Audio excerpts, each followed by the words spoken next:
अस्सलाम वालेकुम dear students. आज के इस लेक्चर में हम देखेंगे इक्विवेलेंट रेजिस्टेंस कैसे फाइंड करनी है अगर नेटवर्क ऑफ रेजिस्टर्स सीधा साधा ना गिवन हो। कुछ रेजिस्टर्स ऐसे बने होते हैं तो वहां से आपको पता चल जाता है कि भाई ये दो रेजिस्टर जो है सीरीज में है। लेट्स से ये रेजिस्टर मेरे पास एक है, ये मेरे पास दूसरा रेजिस्टर है, ठीक है। अब ये R1 और R2 ये इसमें से एक ही करंट फ्लो कर रहा है, एक ही पाथ आपके पास है, तो ये रेजिस्टर किस में होंगे? ये सीरीज में होंगे। इसी तरह अगर आपके रेजिस्टर ऐसे बने हों, ये एक रेजिस्टर है और ये दो रेजिस्टर दूसरा रेजिस्टर आपके पास है। अब देखें इसकी जो ऊपर वाली साइड है वो आपस में ज्वाइन है, यानी एक ही पॉइंट है, एक ही कॉमन पॉइंट से दोनों कनेक्टेड है। और नीचे की दोनों जो लेग्स हैं, ये टर्मिनल्स हैं, ये भी आपस में कॉमन है। तो ये जो दो रेजिस्टर्स हैं R1 R2 ये पैरेलल के अंदर हैं। तो इस तरह अगर सर्किट में रेजिस्टर्स बने हो तो फिर तो बहुत इजी है। लेकिन अगर नेटवर्क इस तरह का बना हो, थोड़ा सा टेढ़ा मेढ़ा, ठीक है, तो वहां पर आइडेंटिफिकेशन के लिए आपको नोड्स को पहले मार्क करना पड़ता है। और एक चीज आपने याद रखनी है, ये जो नोड मैं कह रहा हूं ये बेसिकली टर्मिनल है, ये पॉइंट है।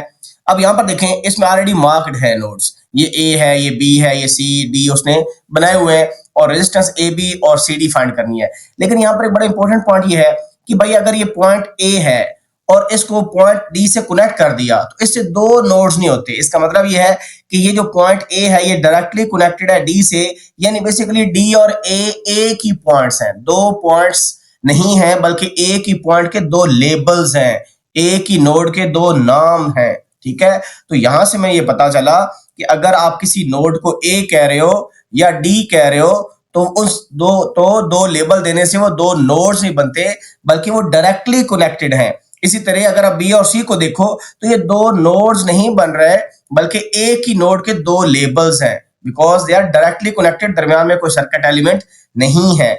इसको हम कहते हैं कि ये दोनों पॉइंट्स शॉर्ट है आपस में, ए और डी शॉर्ट का मतलब कि एक ही पॉइंट है, ठीक है। इसी तरह हमने देखा कि जो बी और सी है वो भी बेसिकली एक ही नोड के दो लेबल्स हैं।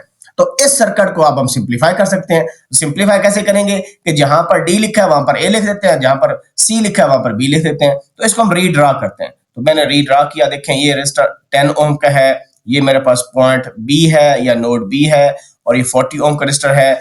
अब इसको मैं ए कह दूंगा, इसको मैं बी कह देता हूं और ये भी मेरे पास क्या है? ए है, because A is directly connected to D, ठीक है जी। तो बस अब मुझे वो डायग्राम बनाने की जरूरत ही नहीं है।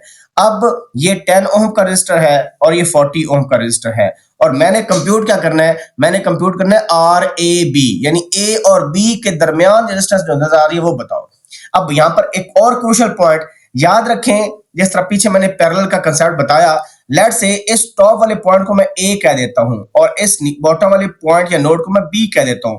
अब देखेंगे दोनों रेजिस्टर्स हैं R1 R2, ये दोनों ए और बी नोड के दरमियान कनेक्टेड है, यानी इन दोनों का जो अपर टर्मिनल है या नोड है वो ए है और बॉटम वाला क्या है? बी। तो जब भी आपके पास मल्टीपल रेजिस्टर्स दो नोड के दरमियान कनेक्टेड हो वो हमेशा पैरेलल के अंदर होंगे। तो 10 ओम देखें ये ए बी के दरमियान कनेक्टेड है और 40 ओम किसके दरमियान? ये भी ए और बी के दरमियान कनेक्टेड है। और रेजिस्टर नॉन पोलर होता है, इसमें ये नहीं कहना कि जी इसका तो लेफ्ट साइड ए है इसकी राइट साइड ए है तो ए और बी ना, ठीक है। तो रेजिस्टर अंधा होता है, उसकी कोई पोलैरिटी नहीं है, जैसे मर्जी आप लिख लें।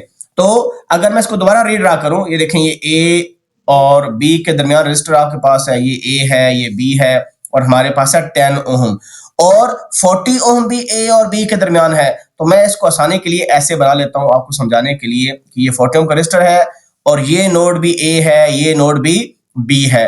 क्योंकि ए तो एक ही नोड है तो आप बेशक इसको ज्वाइन कर दें, इसको कॉमन कर दें, शॉर्ट कर दें, इसको हम कहते हैं, ठीक है जी। और इसी तरह ये बी नोड को भी आपस में ज्वाइन करते हैं। तो आप देखें ये एक ही नोड है और ये एक ही नोड है, तो ए और बी के दरमियान दोनों रेजिस्टर कनेक्टेड है और दूसरे की वैल्यू थी 40, तो ये दोनों आपस में क्या हो गया? पैरेलल के अंदर हो गया। और हमें पता है कि अगर दो रेजिस्टर पैरेलल हों तो उनको हम ऐसे लिखते होते हैं R1 पैरेलल टू R2। तो उनका फार्मूला क्या होता है? दोनों का प्रोडक्ट डिवाइडेड बाय दोनों का सम।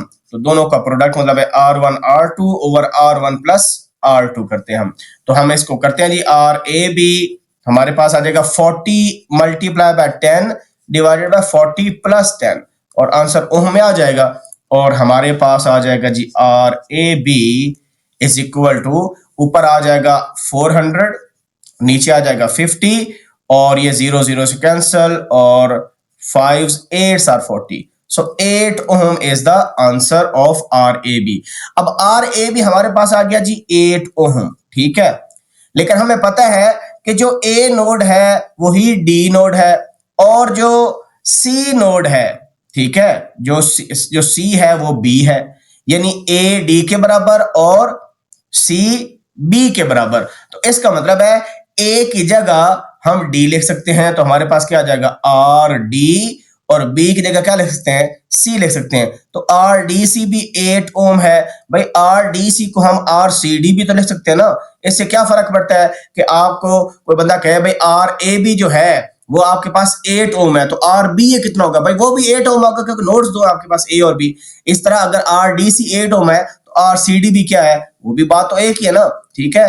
कान को इधर से पकड़े उधर से पकड़े एक ही बात है। तो दोनों का आंसर हमने फाइंड कर लिया, दोनों का सेम ही आंसर था। हाँ, अगर आपसे पूछा जाता कि आप RAD बताओ, RAD इसी सर्किट के अंदर कहा जाता, तो भाई वो तो डायरेक्टली कनेक्टेड है, there is no circuit element between A point and D point, वो एक ही पॉइंट के दो लेबल्स हैं बेसिकली। तो इसका मतलब है 0 ओम आंसर आ जाता। और ये बहुत इंपॉर्टेंट पॉइंट है, ये बताना बड़ा जरूरी है कि अगर एक रेजिस्टर बना हो दो टर्मिनल्स के दरमियान, ये नोड A है ये नोड B है, और इसकी कोई भी वैल्यू है, लेट्स से ये 40 ओम का रेजिस्टर है, और अगर कोई बंदा ऐसे कर दे, इन दोनों पॉइंट को ज्वाइन कर दे, अब रेजिस्टर के दोनों टर्मिनल शॉर्ट हो गए, हमने उनको ज्वाइन कर दिया, दोनों को मिला दिया, तो इसका मतलब है अब ये रेजिस्टेंस खत्म हो गई, इसको हम कहते हैं रेजिस्टर शॉर्ट आउट हो गया। रेजिस्टर क्या हो गया, शॉर्ट आउट का मतलब कि इसकी जो वैल्यू है अब वो खत्म हो गई, वो 0 ओम होगी, क्योंकि रेजिस्टर का काम ये था कि उसने में से करंट गुजरना है, और करंट तब गुजरता है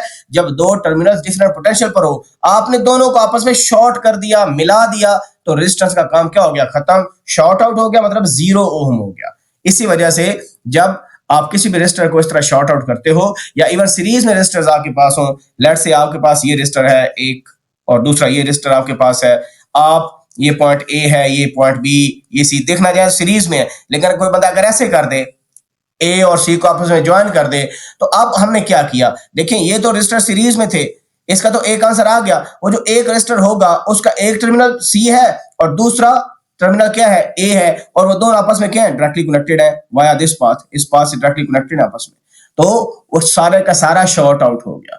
तो जब भी आपके पास ऐसा नेटवर्क हो कि रेजिस्टर बेशक एक हो, दो हो, तीन हो, जितने मर्जी हो, और उनका डायरेक्ट पाथ हो आपस में ऐसे, यानी ये A पॉइंट है, ये B है, ये C है, और दरम्यान में कोई पॉइंट है, ये देखें A C तक जानते हैं कि ये पाथ भी है और ये डायरेक्ट पाथ भी है, तो ये सारे शॉर्ट आउट हो जाते हैं, यानी खत्म हो जाते हैं, और ये 0 ओम बेसिकली, ये एक वायर ही बन जाएगी, नथिंग मोर देन दैट। तो ये हमने कर लिया जी इक्विवेलेंट रेजिस्टेंस का एक प्रॉब्लम। आपको मैंने कुछ बेसिक्स भी बता दी कि इन क्वेश्चंस को करना कैसे होता है। तो अपना ख्याल रखें, कोई क्वेश्चन हो तो पूछिएगा, इस तरह के और भी क्वेश्चंस करेंगे।